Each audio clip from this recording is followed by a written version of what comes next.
why you should create an online course. Episode 85, Marketing for Owners podcast. Welcome. A lovely sunny Friday here in South Surrey, just off the edge of Greater Vancouver in Canada. I'm down by a river. Guess I could have looked up what it's called. Boats behind me. I like boats. For those of you listening on the audio, you'll hear lots of birds because I'm outside. I love a bit of sunshine. Come watch it on the video. But anyway, back to the course thing. Right, what I want to do, I want to encourage you to create a course. Now that is going to sound overwhelming if you've never done anything like this, but trust me, nor had I. And you might think, because I teach all this stuff, that I can do this and that and make it easy, but no, everything's overwhelming to me. But just like that, eating an elephant one bite at a time, we can break this stuff down. So over the next week, over the next few days, I'm going to talk about the elements of creating your online course. So first of all, let's consider the basics. First of all, why? Okay, simple. Because you know stuff. I don't care if you're a carpenter, a painter, a baker, a fire extinguisher maintenance engineer, a boat builder.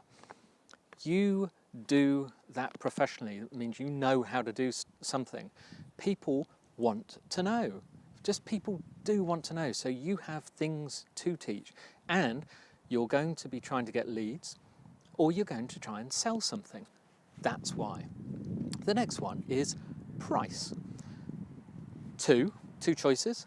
Is it free or is it paid?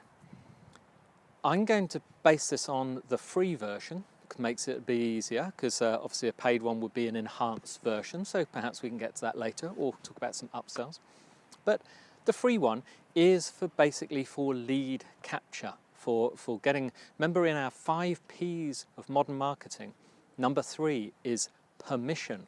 We want to get people's permission to market to them, and you'll be amazed. If you offer something of value, something that they would probably be prepared to pay for, give it to them for free in exchange for their email address and their name. As you deliver, you can tell them that you're going to send them some more information. Now you also tell them that you're not going to annoy them, you're not going to spam them, it's only going to be appropriate. And they can unsubscribe anytime because you're going to use a proper email provider like we recommend. The paid version would be income. That's the reason, to make money. In between, there are levels of in between, moving them from nurturing the lead and etc. But remember the other day we talked about the impact ease grid? So we're going to concentrate on the things that get results fast, okay? So we're not going to worry about the other bits in between. Maybe we'll come back to that at a later date. Now, then obviously you're going to want to know what type of course. What can you do? Now, if I wanted to be a school teacher or a university lecturer, I'm sure that's what I would have chosen. I didn't. I couldn't imagine myself ever teaching anything. But let's get away from the term teaching and let's say learning. You must have learned something. And you must have taught. For instance, have you ever employed anyone? When they started on day one, they didn't even know where the bathroom was. Did they know anything? Someone had to show them. Did you show them? You taught them, they learned. They needed to know, so they were interested to listen to what you had to say because you knew where the bathroom was and you know how to show them how you want your mail open and what you want doing with it or whatever they do. You have taught and people have learned from you. Get that straight and that will help. But the type of thing, for instance, we'll go into this more in depth in one of the other days, but say for instance you are a cleaner. You want to demonstrate your expertise, you want to get the lead because you want to try and market and get more customers, but you need to demonstrate your expertise. People want to know how to clean difficult stuff. For example, how to clean the lime scale out of a toilet bowl, how to clean a fridge and deodorize it, how to get the smell out of a wardrobe, how to clean those little brass and copper things that have got little bits and nooks and crannies and all that kind of stuff. You probably know how to do that. If you don't, look it up. You should know. But anyway, you can teach people. Imagine a 7-part course on how to clean the knickknacks at home. Come up with a good name. People who are interested in cleaners or interested in cleaning or want something cleaned will look it up. Now, by default, they don't know, if they want to know how to clean the lime scale out of a toilet bowl, they don't know how to do it. Therefore, they want to learn. They want to learn from someone who's an expert. If you put yourself out there providing that information succinctly, they'll regard you as an expert.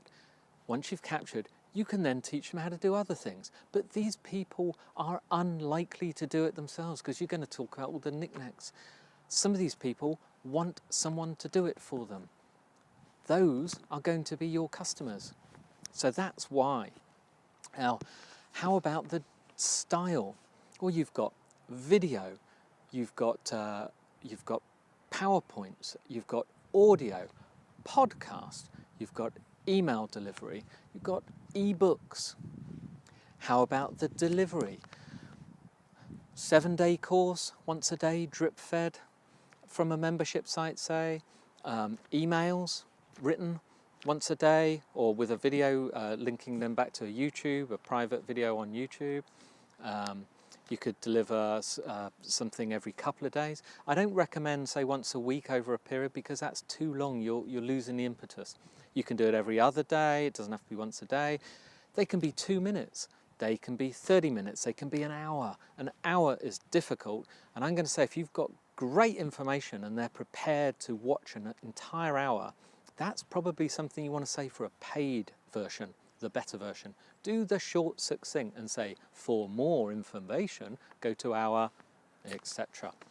Now, how about how long does it take to create it? How are you going to do it? You don't know how. This is what we're going to talk about the next few. But being a Friday, it's time for your weekend challenge. Now, here's where we're going to set it up. Think over the last couple of years.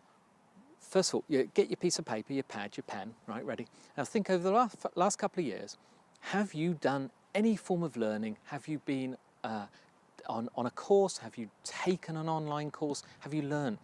You're listening to me on this podcast. I'm teaching you about online courses. You are learning. So don't tell me you've not done anything. That counts. Have you ever subscribed to an email list that gives you 7 ways to? That was teaching. A video instruction. Did you ever wonder how to change the oil in your car and you watched it on a YouTube? That was learning and that was teaching. Write down any that you can think in the last year or two. Anything. I don't care if you went to college. Anything. Next, how were they delivered? Now, say you've come up with 5. I want to know whether it's like short videos, membership website, audio, MP3 files, email, written 1 page at a time, a 145-page ebook. Write them all down, each type. It doesn't matter what they were called, what they taught you, just the types.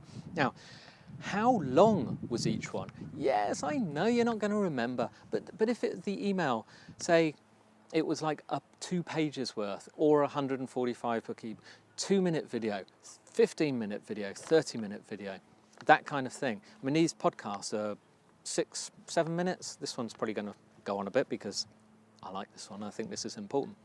Now, next, write down what did you like about each type of thing. So not the course itself, each type. What do you like about 2-minute video? What do you like about a 30-minute video? Then write down what did you not like. Okay, now you might be following my drift here, but you are putting together what you like and what you don't like about training and learning that you've taken. And the next, I want you to consider all of that and decide what would be your favorite type of favorite type of style of learning delivery. So in other words, what type of course would you prefer to make if you were convinced to make one? be it videos, audios, podcast. You could say face-to-face video like this, or a voiceover PowerPoint video where you don't have to appear and don't have to worry about your makeup and your hair and what you're wearing, and etc. But you could have an ebook. You could write a large ebook. You can write a report, a white paper, something like that. That is your weekend challenge. Otherwise, I hope it's as sunny for you as it is for me, and I hope you have a fabulous weekend. We'll cover the next bit on Monday.